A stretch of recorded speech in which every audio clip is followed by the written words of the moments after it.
Hey guys, it's Mindi Linscombe, your host for the Something New show, where we like to talk about living a life worth celebrating. And today I have a very good friend on the show. This is Pete Vargas. And I'm going to tell you a little bit about him because he's not just a colleague of mine, but he's actually a personal friend. We've been in the same town over 20 years together, and he and his wife, Kim, are some of our close friends. They've been married 21 years and have 4 kids like we do. We're all in the thick of it. It's crazy. Also, what I think is really interesting, we're going to hear your story in a minute, is he's a former youth pastor a long time ago turned entrepreneur. So we're going to hear more about that. And what's so cool to hear is that he's not just a low-key entrepreneur. He has 5 multi-million-dollar companies. So that's really amazing, and I'm so proud of you. Like, you inspire me so much by that. Also, he's worked with some of the biggest entrepreneurs like Mylett, Grant, and our Elena Cardone, Daymond John from the Shark Tank, and even Michael Hyatt, which is amazing. I'm sure there's tons more. I was just going off the top of my head who I could think of. And your main mission right now is to help entrepreneurs get their message out to their world, even in a bigger way. So I love that all your companies are doing that. And I look up to you. I think what you're doing is incredible. And I love seeing even this season of more purpose projects in addition to your, businesses. You're expanding into things that are purposeful in your heart. So I guess let's just go back a little bit, Pete. And first of all, thanks for being here. I'm so glad to have you. I'm excited. It's going to be a lot of fun, and I believe it's going to serve your audience in a powerful way. Yes. I want to hear if you could share with us. I know this didn't happen overnight. You didn't just all of a sudden wake up and have 5 multi-million-dollar companies. You have worked your tail off, and I've seen it over the years. Just, slowly people will be like, hey, what's Pete doing? What's Pete doing? I'm like, he's working hard like we are. Like, you are just working so hard over the years. So tell us a little bit of the backstory before you started leading this way. Yeah. So I want to say something. First off, I'm excited to be here, and something just called to me. And so I want to let your listeners know today that I believe every single one of them listening, they're listening to you because they connect with you. They follow you, Mindi. They love what you do. They love who you are. You have powerful stories. You have powerful guests that share week in and week out, and it inspires them. But one of the things that they need to hear today is they also have those stories and those personal life experiences that they've lived out that they can go out and share with the world to inspire people. And the world for them might just be their home. It might be their local Bible study. It might be in their workplace, or it might be on a bigger scale if God's calling them to do something on a bigger scale.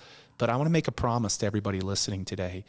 I want them to understand that their story matters, that the God of the universe has created them in a way that they've had successes, they've had failures. You and I have had lots of successes. We've also had lots of failures. Lots of people love to talk about the successes. They rarely talk about the failures.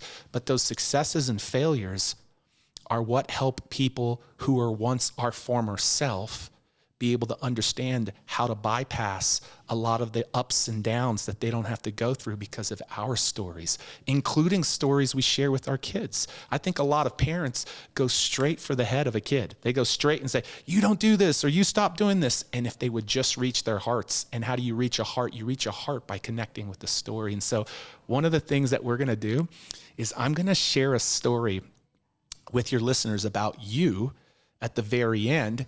That's just a simple, everyday story, 2 good friends making a bet, and I'm going to help them understand how that little minor story, that Mindi can use that story for the rest of her life to inspire people who might be going through a same struggle as she was going through. And so today, my big promise, because I think it's important for people to understand that. You look at Mindi and you're like, oh, she's powerful. She's got incredible stories. I want to tell you what, she's got successes. She's got failures. I got successes. I've got failures. But those are all like this portfolio of stories that we have that can inspire other people in our lives. And so that's my big promise today, is we're actually going to demonstrate that with you, but I'm going to ask your listeners this week to actually go do something with it too. Like, I'm going to ask them to round up a story in their life, and I'll help them understand how to go do that this week. Is that cool? That's awesome. Yeah. It'll be so helpful. Yeah. So how did I get started with this? It's ironic. I went to college in Wichita Falls, Texas, and I fell in love with a bunch of people from ORU because they would come. I didn't have enough money to make it through college, so I had to work. And so I worked at a little church, and I helped with their youth group. And I went to school. I got a business degree, and I felt God was calling me to be in the marketplace because one of my mentors is a man by the name of Garth Merrick. He went home to be with the Lord a little bit over a year ago, but he was an entrepreneur, and I was like, man, that's who I want to be when I grow up. And my senior year in college, I had my business degree. I was ready. I had met the love of my life, who you know today as Kim, and I was like, let's go. It's time for business. And I got that dreaded phone call from my pastor in Hereford, Texas, a small little West Texas town, and he said, Pete, our youth group is falling apart. I had given my life to Jesus Christ when I was 14 years old in the Merrick's household, Garth and Susie Merrick. And this had become my church that I went to youth group. And now he's calling me and he's saying, I want you to come back and take over as youth pastor. And I'm like, no, I have no theology degree, no Bible degree. I've got a business degree. And I'm like, no way. And then I just heard that voice. And it's that voice that all of us too often miss in our day to day because we're so busy and so crazy. That voice inside of me saying, no, you need to do this. Mm-hmm. So I asked a logical question. When God tells you to do something, it's not always logical, by the way. Right. And I asked a logical question. I'm like, okay, pastor, how much is the salary? Because I had this great salary in a business. I had a business job. I was ready. $80,000 a year. I was going to be in the business world. And 20 years ago, that was actually really good. A lot of money. Like, I mean, it's good today, so it'd be really good back then. No, it was amazing. And so I was hoping I told myself this. I've never shared this. I said, man, if he says 60 or 70, I know the cost of living in Hereford is a lot less than Dallas. I might consider it. And I knew I was supposed to. And he said the next words, he said, it's a starting salary of $18,000. I'm like, did you say 18 or 80? He said 18. I'm like, oh my gosh. I was like, really? Can I live? Like, if I get married, can I live off of that? Like, that was my real thinking. And overnight I wrestled with it. I didn't go to sleep that night.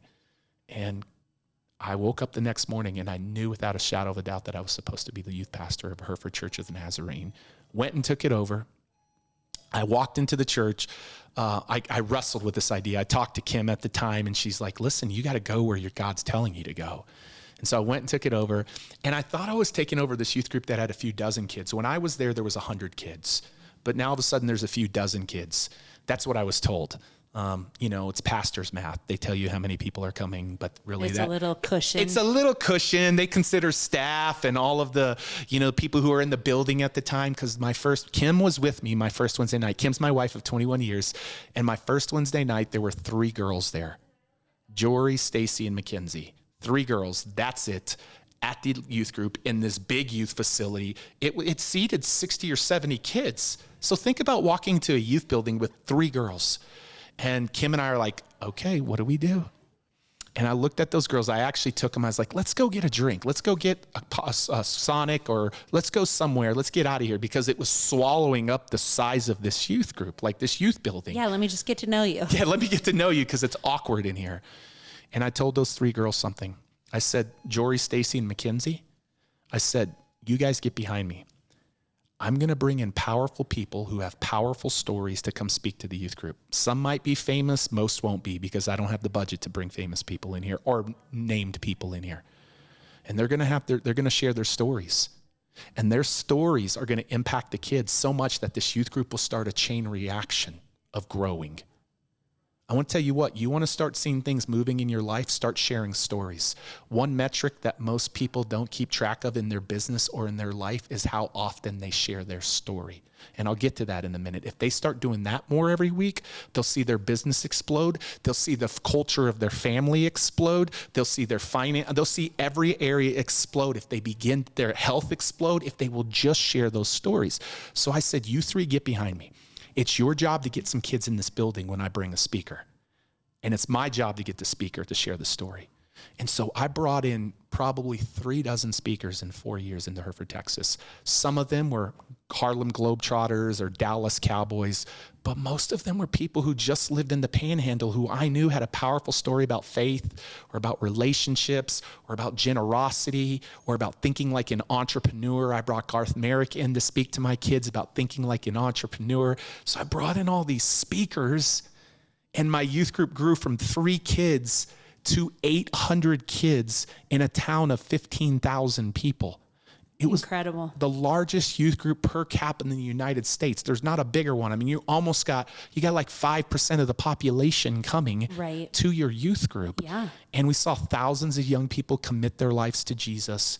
And every time, and this is so vital for the listeners, every time somebody would come share their story, the kids would resonate and connect with it.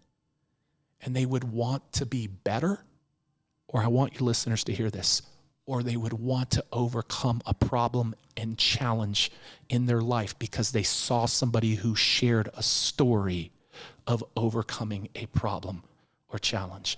And every time I brought a speaker in to share their story, bam, youth group grew, youth group grew, youth group grew. And it was amazing. Like, I actually officiated 2 out of those 3 girls' weddings because they were the ones that were helping me catalyst this movement. And so I'll bring the thing full circle.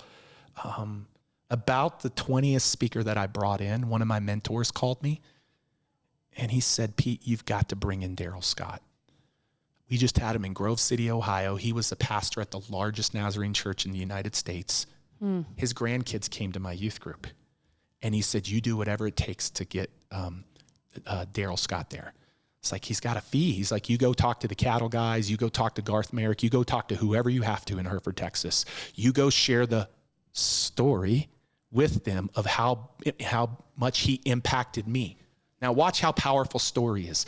I went to cattle guys and Garth Merrick, who, by the way, Bob Huffaker, this guy who called me, used to be their pastor. And he left Hereford to go to a different Nazarene church. So all I had to do was share the story of what Bob told me. Bob said to bring this guy in, that he's going to completely change our community. And he wanted me to see if you would get behind helping me get the money so I could bring this guy in. So you could bring a speaker into the youth group. Every person said yes. $1,000, $2,000, $3,000. It was like instant. The power of story. Mm-hmm. The power of story. So Daryl Scott comes in, which I've never shared that detailed of like Bob Huffaker, because Bob knew his grandkids were in my youth group. Yeah. Bob had legacy in Hereford, Texas. He was the first pastor to build the Hereford Church of the Nazarene up to. So he had investment too. Yeah, he had investment too. And so Daryl Scott came. If you don't know him, his daughter was the first girl killed at Columbine back in 1999. She left her family with 6 diaries that she wrote. But what she left, and I want to encourage every one of your listeners to go read this today as they're listening to this. She left a paper called My Ethics, My Codes of Life.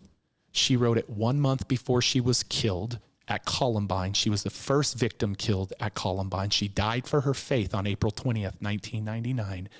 And this paper they found underneath her bed that she had written 1 month before her English class that said, I have this theory that if one person will go out of their way to show kindness and compassion, that it'll start a chain reaction of the same. People will never know how far a little kindness will go.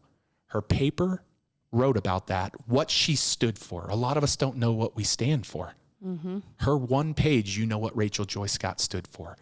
Her 6 journals, diaries, were stories of what she stood for. Like, you read her diaries and you are so deeply moved because you're like, this girl practiced what she preached. And oh, by the way, in her diaries, she talked about when she failed at practicing what she preached too. She talked about her failures and her successes. So Daryl comes in, shares her story. We have So this is her dad. This is her dad. Talking about after she's passed away, now he's sharing around different places in the country. Like, hey, this is an inspire. I'm just trying to get everybody picturing this. Yeah. Daryl comes to your youth group to talk about his daughter, who's no longer with us. Yeah. So he doesn't start with the youth group. I was pretty strategic. He started in the school because I then would have a weekend retreat that weekend and Daryl would be the main speaker. So I knew if I could get Daryl in the school. A lot of people don't think strategic in their business or in their home or in their life. Like if you will begin to think more strategically, how did I build my youth group? I'd bring a speaker in, I'd cover the expenses for the schools, and I'd go into all of the surrounding schools in Friona, in Hereford, in Dimmitt. These are all little towns. And I would pay for this powerful speaker that they would never be able to resource. And then guess what? All those kids would come to church that weekend. A lot of us in life and business aren't thinking strategically. Like God will give you downloads from heaven, and he will give you I can't even believe that you introed me with somebody who's built 5 multi-million-dollar companies. A couple of those are 8-figure companies. Like I can't even believe that's my intro, but that's because God will give you downloads. He'll give you strategies when you listen to his voice. So one of those strategies was go into the schools by day, and then the kids will come to the youth group by night. Not literally by night, but they would come for that weekend. And it's a home run for the person you brought in because it's easy. Oh, sure, I'm already there. I'm already there. I'll piggyback Friday, Thursday, and Wednesday. So I always did it Wednesday, Thursday, Friday. And then we had a weekend retreat called Disciple Now, where lots of people from ORU came and volunteered for the weekend at those retreats. That's this little sidebar between Mindi and I. So Daryl spoke to the schools. And then we said we're having a big event for all of your parents at the church on one of the evenings. And we told all of the schools that, all of the kids at the schools. I remember the kids weeping on my shoulders because Daryl's last challenge during the day was, I want you to go home and tell your family how much you love them, because you have no idea how long your family is going to be left here with this earth. I want you to go tell 5 people in your life how much you love them. And the kids were weeping on my shoulders. I remember Sarah Griffin's tears on my right shoulder. I remember Bo Harmon's tears on my left shoulder. Star football player, star volleyball player. And I remember them weeping, just saying, I'll never be the same. Why? Because of one man's story. And the stories don't have to be big about losing your daughter's life. And I'll show that. I'm going to illustrate that with you at the very end for your listeners to see just a simple story. Right. I'm going to show you how impactful that simple story can be if you'll just document it, remember it, articulate it, and be ready to share it when God gives you the moments to share it with people who are struggling in a certain domain. And we'll get to that. So we bring back Daryl that night. The kids are all weeping all week long. There are 1,000 parents in the auditorium. We had to have like an overflow room. It was crazy. And one parent slipped in to the back of the room, and I saw him. It's the first time that my dad ever stepped foot in church with me as the youth pastor, and my dad came that night to hear Daryl Scott. And Daryl Scott's final challenge to those parents that night, we've now been in the school Wednesday, Thursday, Friday, and we're now having a parent event. And his final challenge was, parents, he said on April 20th, 1999, and this is a challenge that I'd give to everybody listening to. I never knew that April 19th, I never knew that was going to be the last night that I had with my daughter. April 20th would be the last day I ever saw her. He said, you have no idea how long you have left here on the earth with your kids. And Mindi and Jordan, you guys have walked through that, and you've walked through the valleys and the hardships, and we're not promised tomorrow. He said, go tell your kids in a meaningful and powerful way how much you love them. And he said, and for some of you parents, you need to go ask them for forgiveness for something that you've done to them in their life. And parents were weeping in the room. They were crying. It was so impactful. I remember John David Bryant coming up and hugging me, who is a friend of mine, a friend's dad of mine, and growing up. And he's like, Pete, this is the most powerful thing. Thank you for bringing him. And I'm like, no, Bob Huffaker told me to bring him. But the most impactful part of Daryl sharing that story wasn't the thousands of things happening in that room. It was the letter that I got 2 to 3 weeks later from my dad, who 10 years previous to that day, my grandmother had taken me away from my dad when I was 13 years old because of the things my dad was doing to me, the verbal and physical abuse that my dad was having on me. She took me away when I was 13. I'm now 23 years old. My dad's sitting in the audience, and he hears a story. He takes that challenge powerfully. He goes to his house. He writes a letter. And he writes a letter to me, and he says, I'm sorry for the father I've been. Here my son, me, is having an impact on hundreds of kids' lives, and I can't have an impact on my only son's life. I'm asking you for a second chance to do things right. And he told me in that letter multiple times how much he loved me. Me and Kim are reading this letter. Like, is this even the right person? Like, yeah. Like, is this my dad? Yeah. Like, no way. Like, is this my dad? And listen, he was so funny. He didn't even like come drop it off to me. Like, I lived 3 minutes away from him. He took it to the post office 7 minutes away because that's not an easy thing to do. Right. It's not an easy thing to do, but he sent it. And it literally was the reconciliation moment between my dad and I. For a decade, we tried to get him in church. For a decade, we tried counseling. A decade, his 7 siblings said, you've got to make things right with your son, with your hijo, is what my grandma would say, with mijo. You've got to make it right with him. You've got to say you're sorry. Nothing worked. But a power of one person's story changed my dad and I's directory. And so, like, when I say that, like, it's so powerful to me because it really matters. It really makes an impact. And here's how I'll bring in the entrepreneur piece. The entrepreneur piece is somewhat important, but not really, because the entrepreneur piece, this is the foundation of the entrepreneur piece. I solicited Daryl Scott's cell phone number a few weeks later. No, being quiet about it. You like hardcore just went for it. I actually bought an internet program that can get me almost anybody's cell phone number that I want in the world, but I won't tell your listeners where that is. But because I had booked him, yes, yeah. That's how I run, Mindi. Like, I know, but I can't believe you did that. I did. It's so like black market of you. Yeah, 303-910. Actually, I won't tell you the last 4 of his cell phone. Okay. But I called him and I said, this is what just happened with my dad. And he was so amazed and so powerful. And so Daryl said, Pete, I said, Daryl, you got to get your message out to everybody in this world. You got to be in every school system. You got to make an impact in every way. Everywhere. And he goes, I know, but I don't know how. We've been trying so hard to get this message out on a bigger scale. And right after Columbine happened, Oprah wanted him on, and all these people wanted him on, and all of the things to hear the news story. Right. But the true story of his daughter and what she stood for was the actual story that needed to be heard. And they couldn't figure out how to get that out. And so Kim and I made a commitment early on that he was going to be client 001. He was going to be our first client that we helped get his message out to the world. And at the time, he was doing $52,000 in annual revenues. I know it because his 990, which is a nonprofit form that you have to report to the IRS, showed it. And I said, I'm going to figure this out. And Mindi, over the next few months, as I side hustled, because I was still a full-time youth pastor. We all have to do both, right? Yeah, I had a job, just like a lot of your listeners have a job. Like, it has never been easier to side hustle than it is right now. It's never. 100%. Oh my gosh, like the side hustle back then, the technology didn't exist.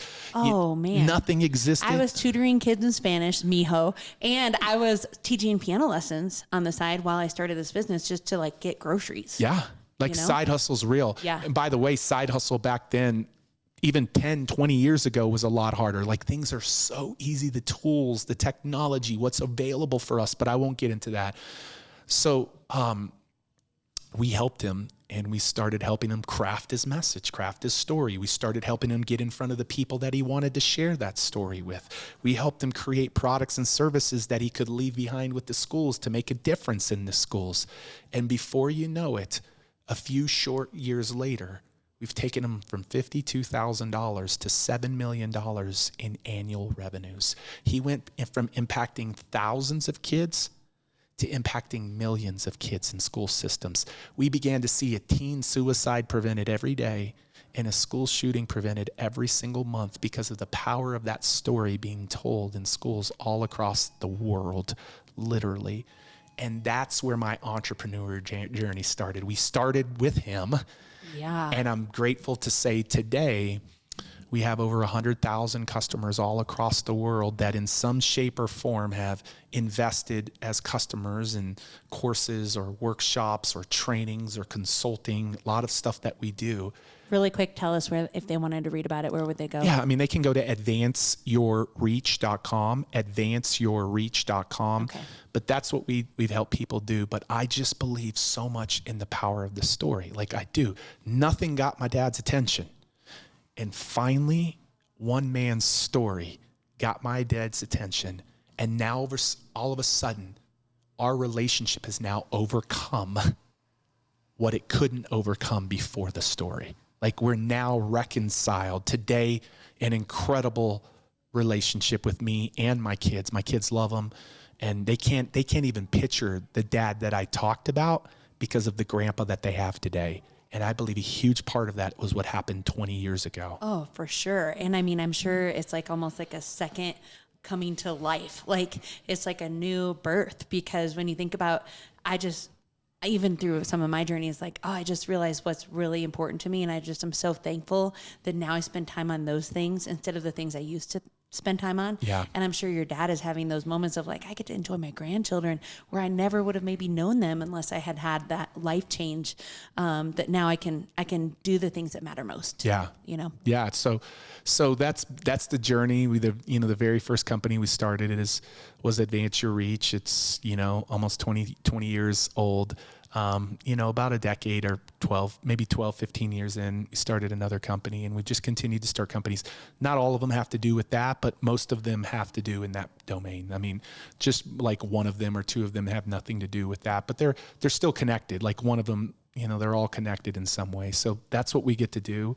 And yeah, what would you say is the thing you're most looking forward to in this season? Like, what projects are you working on that you're like, I get so pumped when I think about or work on fill in the blank? Well, listen, I'm excited about all my companies.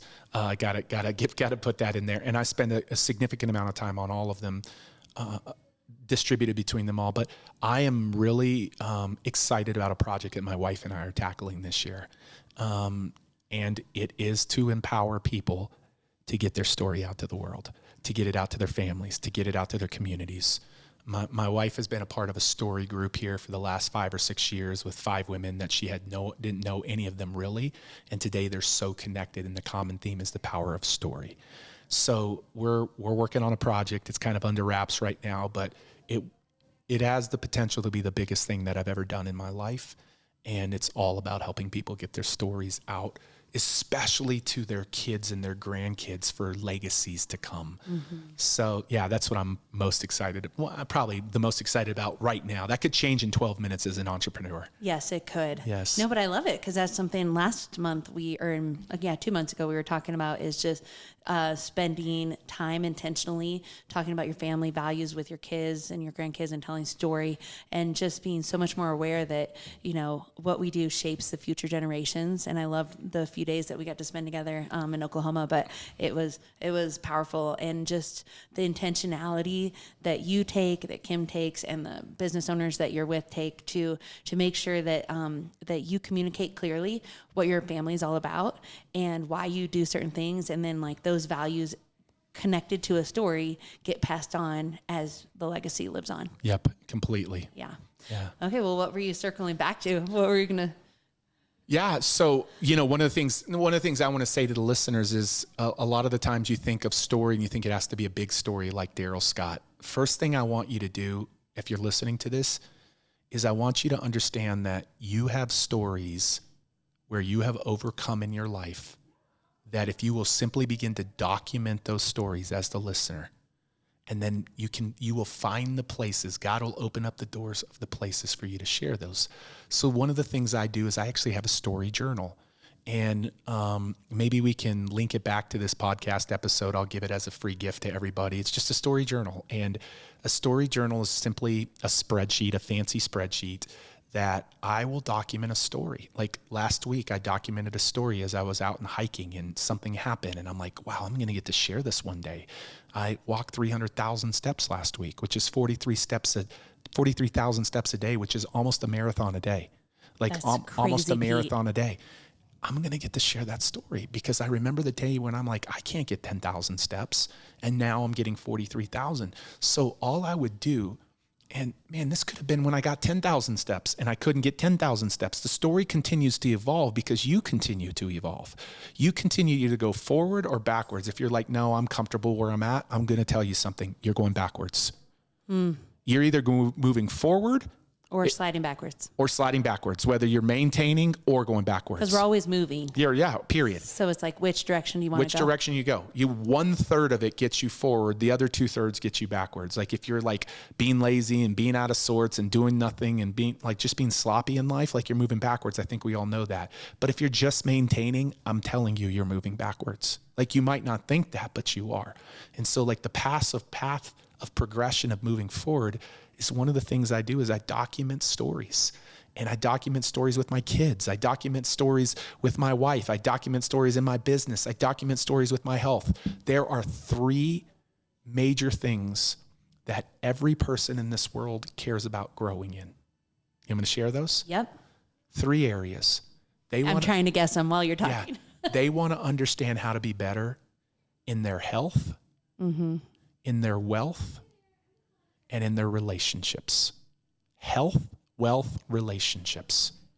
Now, try to pin anything back to that. Health, wealth, relationships. Like think about this beautiful place right here. Think about your beautiful store here. You actually help people in not only in their relationships, you also help them in their health because they have the mindset of now being able to have this incredible dress, or in my case, a suit that I got here today. And now all of a sudden there's a peace of mind that comes with it. And so almost everything that we do in life can tie back to one of those 3 areas. So guess what? Under those 3 areas, you also have stories in your life where you have overcome in your health, your wealth, and relationships. You're just not documenting them. And if all you would do is start documenting them, then the second phase. So what do I do to document them? This is what I do. I document them with the story. I title the story. So if anybody's wanting to do this, it's simple. 43,000 steps. That's the story. 300,000 steps. That sounds better. Movar. And then I think about teachable moments that I might be able to teach my kids, my friends, my staff, anybody in my life. So I put a few thoughts around what could teachable moments be one day when I'm supposed to share this story. And then the third column is just notes. The notes are there for me to journal reminders of that story because you and I both know we forget a story from 6 months ago. Like Kim's like, you remember that time when we were at Disney World and Keaton said, I'm going to shut this place down. And I'm like, I don't, babe. That's because we don't document these stories. I know. I think about all the really sweet things my kids have said over the years and how I should have been writing them down because I don't remember them. That's the project that Kim and I are working on, by the way, right now. So it's not just their stories, it's your stories. So I'm stoked about that. So the whole thing is document something. Like it can take you no time at all. Document it or write it in your notes on your phone. And at the end of the week, just document your stories. And then the second thing is look for the opportunities to share your story. Look for the opportunity to share those stories. And I'm going to illustrate this with a simple story with Mindi and I here in just a second. Look for simple ways to share those stories. Because here's what stories do. One of my favorite scriptures, and it's ironic because I'm not going to remember it off the top of my head, but I believe it's Revelation 12:11. We all know it because a song at our church was written about it on one of the most tragic, toughest days of our existence. It says, we will overcome by the blood of the Lamb and the word of our testimony. Now, here's what everybody thinks about. Oh, yeah, we overcome by the blood of the Lamb, by Jesus. There's not even a question. Like if you are not in relationship with Jesus and you're listening to this podcast, it is the absolute greatest thing that me, and I can speak for Mindi, have ever done in our life. It's not Kim and Jordan, it's Jesus. Like the greatest decision we've ever made is that. But do you want to know how a lot of people come to know Jesus or come to know how to have better health or come to know relationships? The second part of that scripture has some onus on you, Mindi, me, and your listeners. It says we will overcome by the blood of the Lamb, but it also says we will, and by the word of our story. Of our story. Yeah. Testimony is simply a story. Of overcoming. A story becomes powerful when you've overcome and are on the other end of it. And that is the power of story, is you can help your kids overcome. You can help your coworkers overcome. You can help your employees overcome. You can help your customers overcome if you will just get dialed into beginning to share your story more. And that's the power of story. And so I'm going to ask all of you, I'm going to share a story right now, and I'm going to ask all of you to be thinking about a story, like even with your kids. Like probably a lot of listeners have kids or a spouse, but think about a story in your life where you overcame or you were able to get on the other side of something. And I want you to actually just say, and you can meditate if you meditate, or I would just say, God, what's a story that came up? I did this right before we started the show. God, what is a story that we can share today that would really make an impact on the listeners? And instantly I got it. I'm sitting with the person who I co-created the story with. We're the co-authors of this story. But in yours, you're the main character, and in mine, I'm the main character. And I was like, awesome. And so I'm asking your listeners, do the same thing. What's a story of me overcoming in my life? Because guess what? All of you listening are overcomers. You're all just over. by waking up today. Just by waking up to the fact that you're born. Go look at the statistics of you winning that race, at conception. It's like 1 in a trillion. I don't know what it is, but it's strong. Yep. But just everything that you've overcome. So I want you to get clear on one story. And then I want you to get clear on who needs to hear that story, or be looking in your life with people who need to hear that story, and watch how you help serve them. So here's a perfect story. If I were Mindi, I could document this story. I got my 3 columns. Yes. Back in January, Mindi and I made a bet. We made a bet. We were both on a health journey. Oh, the health domain. Yep. Like one of the 3, top 3. One of the 3. And I just want to clarify, Pete made the bet with me. I didn't ask for the bet. He was like, hey, let's make this fun. Let's make it fun. We were both on a journey where we wanted to lose weight. I was in a place I didn't want to be. Mindi was at a place where she wanted to see change. And I just said, let's make a bet. And so we said, whoever loses the greatest amount of percentage of weight by July 20th, I got to make that part of the story, because that's part of my story. It doesn't have to be on your version. Remember, I'm the main character over here on mine. You're the main character of yours. And I was good with that. Yeah, she was good with that, because we're at a gathering on July 20th together, and we were going to weigh in on the 19th, and then whoever lost the most would win. And I said, no, let's do it when we go to Oklahoma City to spend time at Hobby Lobby. Let's do it the day before. And the reason I did that, because I would make some notes in my story, because I'm like, I don't want to wait till the last minute in July. Like, what and if be scrambling. And be scrambling. So if I could do it in May, then I will really be where I need to be in July. That was my actual logic and thinking. I would document that on my story. And so we made this bet. And we went through it, and Mindi began to change things. Like, she was so freaking disciplined. I was not in January, February, and March. I was not. It really got kind of jump-started in April for me. Like, I started in January, and then all of a sudden April's when I began to pick up, but it was a little bit too late at that point. And when we got to Oklahoma City, the day before the weigh-in, Mindi won. And she didn't just win. She won a trip where Jordan, me, and Kim are going to go on an all expenses paid trip, first class, everything, food, lodging. That's where you had me. When you put first class in the bet, I was like, I got to win this. Yeah, we didn't say massages, though. So I'm glad we didn't say that. You did say excursions, though. Oh, you yeah. said, I love nice excursions. Yeah, nice excursion. So we have some. I already told you guys dates, but we made this bet. And let me tell you what. Like, Mindi was persistent. Mindi focused. Mindi did things, but it's because Mindi had accountability in a way that she's never had accountability in her health journey.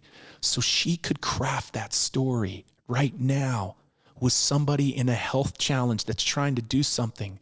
She could go make a bet with somebody. If somebody in her life that she loved, she could go make a bet with them, or she could challenge somebody to go find your Pete and go make a bet with somebody in your life who you love that also is wrestling with this. And it doesn't have to be a trip. It could be a nice dinner out to the Broadmoor. Yeah. It could be a baseball game, a $25 Colorado Rockies baseball game. It could be whatever. But now she has this story in her archive where I believe and this is the last thing I'm going to say, as she was walking through the story, it was her story. But now that she's on the other side and overcome and won, it's now her responsibility to not put that in the archive to never be shared. It's her responsibility to be able to share that in a powerful way that she can help other people overcome now. And I got to tell you that actually during this process, of the challenge, several people in my close circle, my, colleagues at work, people that I coach or whatever it might be, those people would ask me like, hey, what's the latest for this? Or let's go out to eat, or let's have drinks. And I'm working on something, so I can't really do that right now. And I would kind of say, like, I would decline certain things that used to be normal, right? And so then I ended up having to share what was going on and what I was doing and why I was doing it. And it was really intimate for them to know the details a little bit of my personal health journey. Wow. But what's so beautiful, Pete, is as that kept going, then eventually it was crazy. Those people in my life, they started to get inspired. And I couldn't believe it. Like, it'd be like a month after we talked and they'd text me and say, hey, I just want you to know that one day you told me you're trying to lose weight. I've really started going back to the gym because of it. Or the girls that I work with be like, you're so inspiring me. You look different. You look so different. I want that too. Or somebody that could see the energy that I had or the clarity, they were just like, oh, I need to do it. And I started to even get DMs from people that aren't local that could just see the difference in pictures and could see kind of just even my overall health. But I'm just saying, and they started DMing me saying like, this is you inspire me. Or, somebody that's always, I think the quote I got this week from somebody that sent it to me was, sit with somebody who has a growth mindset. The conversations are different. Yeah. And they said, this is totally you. Like when I've sat in the conversations, because you're growing, it's changing my conversation. And so I can testify already that it wasn't just a one-time occasion, but it's as we get better, then everybody around us also wants to hear what's going on. And so if you just go, oh, thanks, you close that opportunity for them to grow. 100%. And so instead of saying, oh, you look great, or like, this is great or whatever, and you just say thanks, it kind of ends the process. But instead I got very vulnerable over the last several months. And I said, oh, well, this is actually what's going on. This is what I'm working on. That's why when you walked in today, everybody's like, we are the champion. Yeah. They started changing because they all know our story. Yeah. And, but what I'm saying is, it's fun, but it can turn on a dime and be very, very serious. Yep. Because it's life-changing for me, but it's also because I would crack that door open when they'd want to know more and tell them my journey and where I'm at. I've seen life change for them too. Yeah. So it's really cool. Like you said, there's so much power in telling our stories. Yeah, I love it. And listen, that it's powerful. Like what you just said is an exact example of helping people overcome. You were doing it in the process of the story, kind of unintentionally. You weren't closing the door. You were having more vulnerable conversation. But think about what you can now do with more intentionality with that story as you share it. Like, so you've already been doing it and people are already experiencing it and people are overcoming because of that one story. The misconception that we have, like I have a faith story of when I came to know Jesus. I do have that. And I shared that 2 times in the last 2 weeks with 2 people that I care for deeply because that story helps draw them nearer to Jesus. But I also have health stories and I also have relationship stories and I also have money stories and business stories of where I overcame, where I was once here and couldn't figure it out and I overcame. And the more I share those and the more I help people win in other areas, guess what? They're going to come back to me with their faith questions and they're going to want to know my faith stories too. So like as Christians, for my Christians listening out there, my story of salvation and coming to know Jesus is the most important story in my life. And that testimony matters. But I'm telling you, when I help somebody with money or pray with the person who's about to get divorced and I'm able to share a story that helps them overcome and no longer get divorced, now all of a sudden it opens up the door for me as a Christian to be able to share other stories. So yes, I believe in that story, but we have stories of overcoming. We all do. And I want to encourage your listeners to listen to that story, that simple story, because you might hear the story of Daryl Scott and said, my daughter's never been killed and I've never been on national media. But you've made a bet with a friend before, or you've done something with a friend before. That simple story between you and I has already inspired a lot of people and will continue to inspire people as you and I show up this week.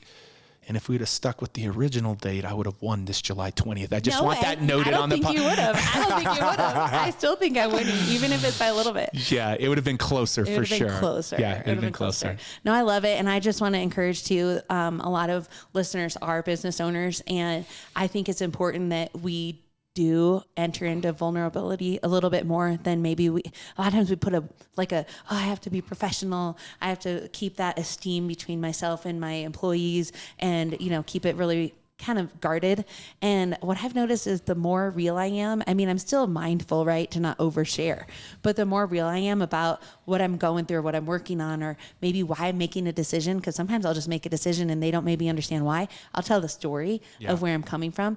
That just makes you human. And I think that as leaders, we have to be vulnerable and transparent about why we're making the decision we're making or what we've experienced in the past. And so I think it's so good to just think all sides of this, friendship and professionally, just sharing story more. Yeah, that's it. I love it. Yeah. Okay, we like to end our show with a little bit of a special drink so that I get to try new drinks and we introduce our listeners to your favorite drink. So what is Pete Vargas's favorite drink? Well, listen, this is not necessarily my favorite drink, but it was my favorite drink last week when I was getting up every day at 5:30. I was getting up at 5:30 and had my biggest week of physical activity in my life. I did not want a hot coffee in the 115 degree Utah weather. I needed an iced coffee that had just a little bit of sweetener and cream. And so I'm just taking you back to my favorite drink from last week, which is my iced coffee, little cream, and what do you use for sweetener? A little stevia. Little stevia. Healthy. Yes. Hold on. Okay, wait, ready? Cheers. Cheers. Love it. I'm going to try a drink. Definitely the healthy coffee approach. That's right. This is like I'm on a diet coffee. Yes, that's right. We're not in our bed anymore, but that's all right. But it's a good coffee, and it's like I said, not going to put any weight on afterwards. That's right. That's good. Well, thank you so much for being here today, P. I think there's so much we get to apply immediately to our life.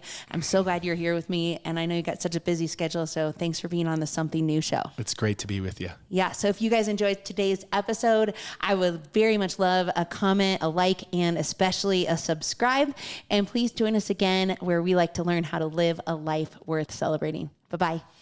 Thanks for listening. Be sure to subscribe to the show, rate, review, and share with a friend. Also, follow the Something New show on Instagram and Facebook. If you want a fuller experience, watch the show on YouTube to help you create a life worth celebrating.